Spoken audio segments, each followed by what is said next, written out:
هذا في هذا الحوض الذي ترونه الآن، نعم، دفن صحابي من كبار الصحابة، دفن صحابي من كبار الصحابة، مقامه في مكة في المهاجرين، نعم، مقامه في الأنصار في المدينة كمقام أبي بكر في المهاجرين. الله أكبر. تصوروا درجته؟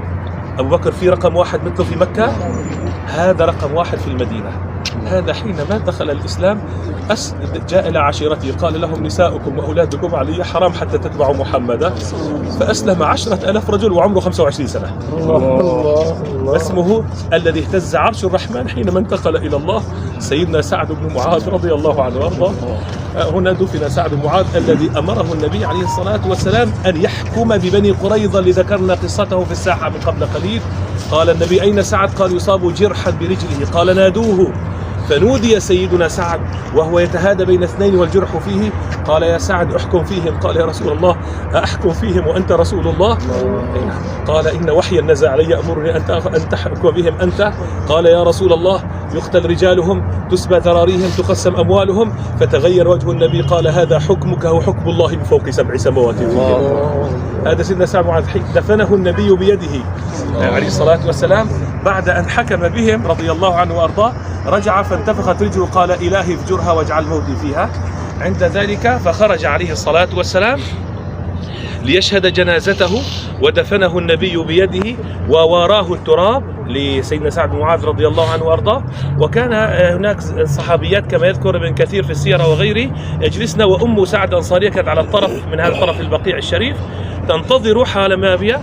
النبي لما دفن سعد انفجر النبي بالدموع. نعم. فقال: أين أم سعد؟ بعد أن دفنه رأى أم سعد تبكي. قال: يا أم سعد ليرقى دمعك وليذهب حزنك، فإن ابنك أول من ضحك الله له واهتز له عرش الرحمن. هذا سعد بن معاذ قال عنه أهل السير: أبو بكر في المهاجرين وسعد في الأنصار رضي الله عنه وارضاه. هذا الذي قال للنبي صلى الله عليه وسلم: لا يرينك الله منا يوم بدر ما تقر به عينك رضي الله عنه. حب الصحابة إيمان، نعم، وعداوتهم كفر، فمحبتهم من محبة الله ورسوله عليه الصلاة والسلام. ونحن نزور البقيع الشريف لكي نتأمل أن الله يزيدنا حبا في الآخرة وزهدا في الدنيا. عمروا لنا هذا التاريخ المجيد العظيم بتضحيتهم وفدائهم وجهدهم، حتى أن الله عز وجل قال: رضي الله عنهم ورضوا عنه. هذا مقامهم يا أحبابي الكرام. نحبهم جميعا، لا نفرق بين أحد منهم، كما أن لا نفرق بين أحد من الأنبياء عليهم السلام.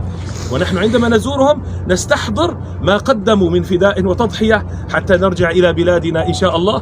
نجتهد أن نكون بعد الحج خيرا من قبل الحج، لكي نحمل جهدهم في أموالهم في سبيل الله، نحمل جهدهم في الدعوة إلى الله، نحمل جهدهم في حب سيدنا محمد رسول الله الذي قدموا إليه كل شيء حتى قدموه بين أموالهم وأنفسهم رضي الله عنهم وارضاهم. هذا هو الحال الذي من أجله نأتي إلى المدينة المنورة، من أجل أن نرى سيرة الصحابة الكرام رضوان الله عليهم. النبي أحبه كل شيء. هذا أحد في صحيح البخاري، انظر إليه 7 كيلومتر. هذا أحد. يقول عليه الصلاة والسلام عندما رجع النبي من تبوك فظهرت إليه طابة ورأى أحد، فقال عليه الصلاة والسلام: هذا أحد جبل يحبنا ونحبه صلى الله عليه وسلم. حتى رقى عليه في صحيح مسلم مع بكر وعمر وعثمان. عندما ذلك فاهتز أحد فرحا بهؤلاء الزوار رضي الله عن صحابة الحبيب. بدأ أحد يهتز فرحا، جاءك الضيوف تفرح فيهم. نعم. فكيف هو حبيب رب العالمين عليه الصلاة والسلام وخاتم الأنبياء. عند ذلك فاستقبله عليه الصلاة والسلام، وأحد بدأ يهتز حتى كاد أن يؤذي الصحابة رضي الله عنهم. بهذا الموقف ضرب النبي أحد برجل، قال: أثبت أحد، عليك نبي وصديق وشهيدان. عند ذلك فثبت أحد بضربة الحبيب عليه الصلاة والسلام. نعم. قال الشيخ يوسف النبهان: لا تلوموا أحدا فأحد محب وكم هز المحب لقاؤه. نعم. ونحن كذلك نفرح بهذا اللقاء العالي الكريم. الله يجزيكم عنا كل خير إن شاء الله. الله يجمعنا بهمة الصحابة.